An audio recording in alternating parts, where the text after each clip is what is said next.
Are you having trouble deciding between the Wacom Movink 13, the slimmest pen display ever, and the iPad Pro 13, Apple's dazzling do-it-all tablet? Let's be honest, the main reason we watch videos like this is to figure out if the product's actually worth buying. Now, I'm obsessed with both of these devices, and I'm on a mission to find the best tablet for my Mac. And as a longtime iPad user, I'm finally ready to explore other options. In this video, I'm breaking it all down to answer your burning questions so you can decide which one earns a spot in your bag. Hit subscribe, and let's settle this art duel once and for all.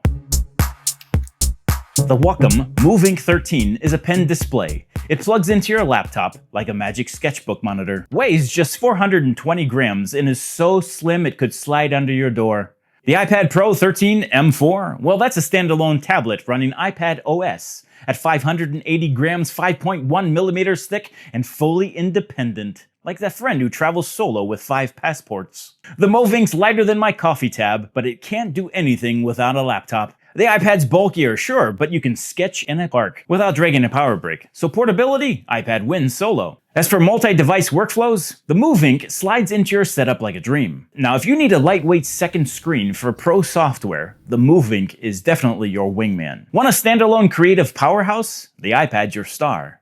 Together, they're a dual-screen dream for multitasking artists. As for the drawing experience, let's talk about pen power. The Pro Pen 3 on the Movink has over 8,000 pressure points, 60-degree tilt, and a matte OLED that feels like warm paper on a rainy day. The bonus with that is that you get 3 customizable buttons, and it supports third-party pens. As for the Apple Pencil 2, it also has over 8,000 pressure levels. And the super smooth 120Hz Pro Motion display that allows hover preview, it's like it reads your mind. And it has double tap to swap tools. Now that's nice, but sometimes it gets annoying. Now the iPad screen is glossy. It's like drawing on a mirror during a roller coaster, and that takes a lot of time to get used to, unless you slap on a matte protector. The Movink's 1080p OLED is rich and vibrant, but the iPad's 2K tandem OLED is even brighter, sharper, and ready to blind you with beauty at 1000 nits. So the verdict for me, Movink wins on texture and precision, but the iPad wins on smoothness, brightness, and hover magic.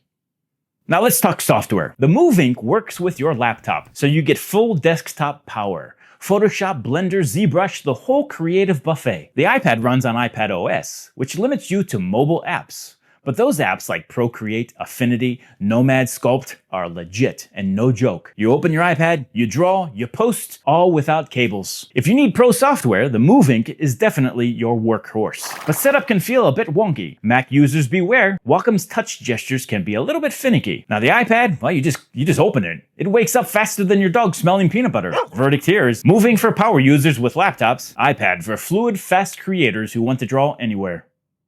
As for value and trade-off, let's talk money. Movink costs $749. It was $50 off during Amazon Prime days. For that, you get a Pantone-validated OLED display. You get Clip Studio Paint X trials and a pro-level pen. But no stand, no case. That's colder than my fridge in January. When it comes to the iPad Pro, well, that starts around $12.99 and gives you a full computer, Face ID, cameras, apps, and a brilliant screen. But add the Apple Pencil at $129 and maybe a folio or case, and suddenly you're dropping iMac money. Well, I guess the value here is that Movink is budget-friendly for artists who already have a laptop. And you can say the iPad is expensive, but wildly versatile, especially if it's your main device. So the final verdict here, there's a place for both. And here's the truth. If you live in Adobe, or you do a lot of 3D work, and already have a strong laptop, the Wacom Movink 13 is your ultra, lightweight, no-nonsense sidekick. Now, if you want to draw, edit, chill, and post all in one device, the iPad Pro is your standalone champion. And here's the twist, you don't have to choose. You could always just use both. I mean, a triple screen setup, iPad for Procreate, Movink for Photoshop, laptop for email, that's gotta be art productivity nirvana. Final advice, if you are a solo sketcher on the go, get the iPad Pro. If you're a power user with a laptop, get the Movink. If you're a creative multitasker who wants it all, treat yourself, get both, and flex like a digital wizard. Here's a few frequently asked questions I found on the internet and my responses.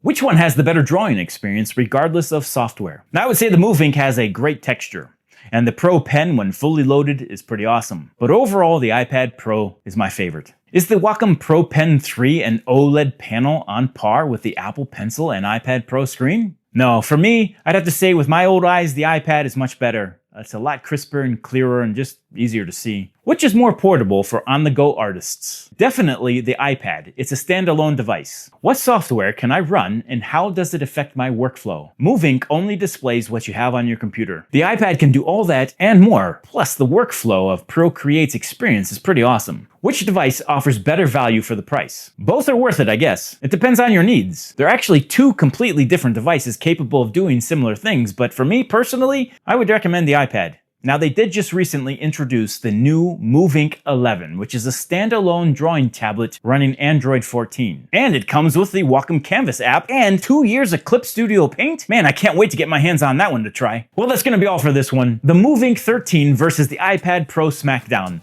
No fluff, no nonsense, just pen-to-screen truth. Are you Team Movink or Team iPad? Or living that hybrid triple screen fantasy? Tell me in the comments below. I'm deeply nosy, and I want to know more. Hit that like button if this helped you out. Subscribe for more techie art content. This is Brandon at Artismia. Thanks for watching, keep practicing, and we'll catch you next time.